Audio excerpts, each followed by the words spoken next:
சற்று முன் கிடைக்கப்பெற்ற மிக மிக முக்கியமான செய்தி ஒன்று வெளியாகி உள்ளது. திராவிட முன்னேற்ற கழகத்தின் தலைவரும் தமிழக முதல்வருமான மு.க.ஸ்டாலின் அவர்களை கைது செய்வது உறுதிதான் என்ற தகவலை சட்டசபையில் அதிமுகவின் எம்எல்ஏக்களும் எதிர்க்கட்சி தலைவருமான எடப்பாடி பழனிசாமி அவர்கள் கூறியுள்ளார். நேற்று நடைபெற்ற சட்டசபை கூட்டத்தொடரில் இனி தமிழகத்தில் எந்த ஒரு பிரச்சனைகளும் அசம்பாவிதங்களும் மக்களுக்கு பாதுகாப்பு இல்லாத சூழலும் ஏற்படாது, அனைத்தும் நாங்கள் கவனத்தின் கீழ் கொண்டு வந்துவிட்டோம் என்று பேசியிருந்தார்.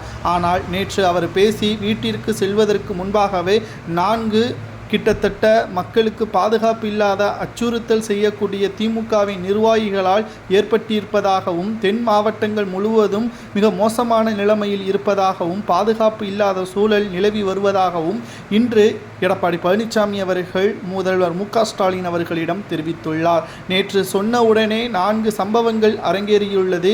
அதற்கு என்ன பதில்களை கூறப்போகிறீர்கள் என்று முதல்வர் மு.க.ஸ்டாலின் அவர்களிடம் எடப்பாடி பழனிசாமி அவர்கள் கேட்டவுடனே அவர் என்ன பதில் சொல்ல வேண்டும் என்று கூட தெரியாமல், கடந்த அதிமுகவின் ஆட்சியில் நடைபெற்றதை போல் இப்பொழுது நடைபெறுகிறதா என்று கேட்டுள்ளார். அதற்கு எடப்பாடி, அப்பொழுது கொரோனா காலகட்டத்தில் மக்கள் யாரும் வெளிவரவில்லை, குறிப்பாக மக்கள் பாதுகாப்பிற்காக பல கோடிகளை நாங்கள் செலவு செய்தோம்.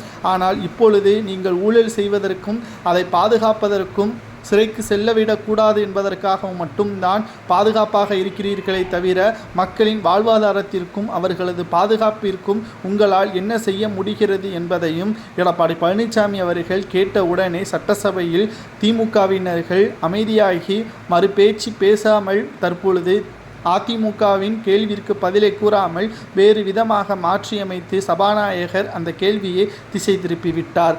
தற்பொழுது டாஸ்மாக் ஊழல் அமலாக்கத்துறை அதிகாரிகளது ரைடு பற்றி ஏன் இன்று வரை முதல்வரோ அந்த துறை சார்ந்த அமைச்சர் செந்தில் பாலாஜியோ வாய் திறக்காமல் இருக்கிறார்கள்? நிச்சயம் அந்த வழக்கு விசாரணை நீதிமன்றத்தில் ஏற்றுக்கொள்ளப்பட்டால் உங்களது கைதும் உறுதிதான் என்று சட்டசபையில் எடப்பாடி பழனிசாமி அவர்கள் முதல்வர் மு.க.ஸ்டாலினிடமே தெரிவித்து விட்டார். தற்பொழுது இது பரபரப்பை ஏற்படுத்தியுள்ளது.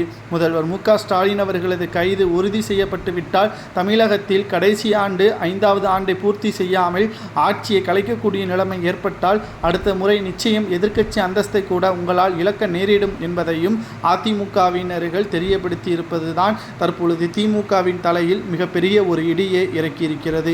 இந்த முறை தமிழக சட்டசபை கூட்டத்தொடர் தமிழகம் முழுவதும் உள்ள அனைத்து வீடுகளிற்கும் சென்றும் பார்க்கக்கூடிய வகையில் அமைந்திருக்கிறது. எடப்பாடி பழனிசாமி அவர்கள் கடந்த முறை பேசும்பொழுது கட் செய்ததை போல் இந்த முறை செய்யவில்லை என்பதால் எடப்பாடி பழனிசாமி அவர்களது பேச்சு திமுகவிற்கு பேரிடியாக அமைந்துள்ளது.